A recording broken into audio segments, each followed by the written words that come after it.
કુદરતે આપણની વિપુલતા, સ્વચ્છ નદીઓ, અનંત આકાશ અને દરેક પાંદડા અને ભરતીમાં જીવનનો લય આપ્યો.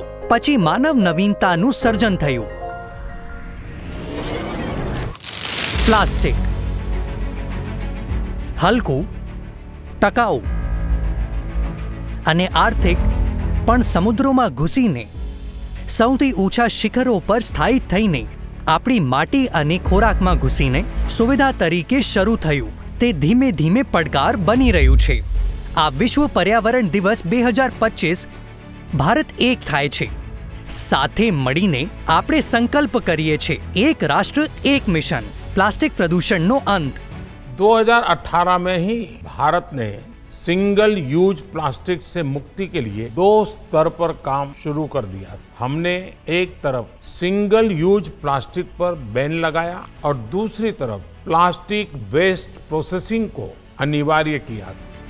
આપણે તેનો ઉપયોગ કેવી રીતે કરીએ છીએ, તે ક્યાં સમાપ્ત થાય છે અને આપણે કેવી રીતે વધુ સારું કરી શકીએ. लेकिन व्यक्ति को अपने जीवन में भी एनवायरनमेंट के प्रति सतर्कता से रहना चाहिए और इसलिए हमें एनवायरनमेंट फ्रेंडली लाइफस्टाइल को अपनाना चाहिए. वापस से रिसाइकल, रीयूज इस पर जाना चाहिए.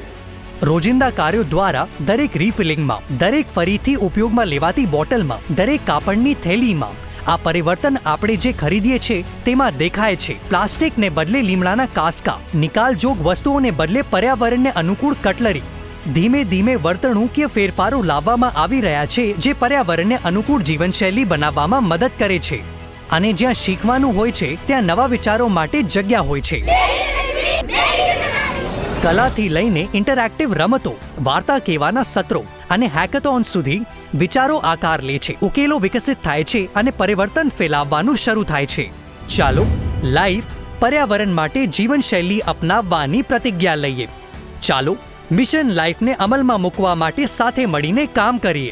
અને આ પ્રતિબદ્ધતાને ચાલુ રાખવા માટે આજે રાષ્ટ્રીય પ્લાસ્ટિક પ્રદૂષણ ઘટાડા અભિયાન શરૂ કરવામાં આવ્યું છે, જે સમગ્ર સરકાર અને સમગ્ર સમાજમાં અભિગમને અનુસરીને આપણી સામૂહિક કાર્યવાહીને વધુ મજબૂત બનાવે છે.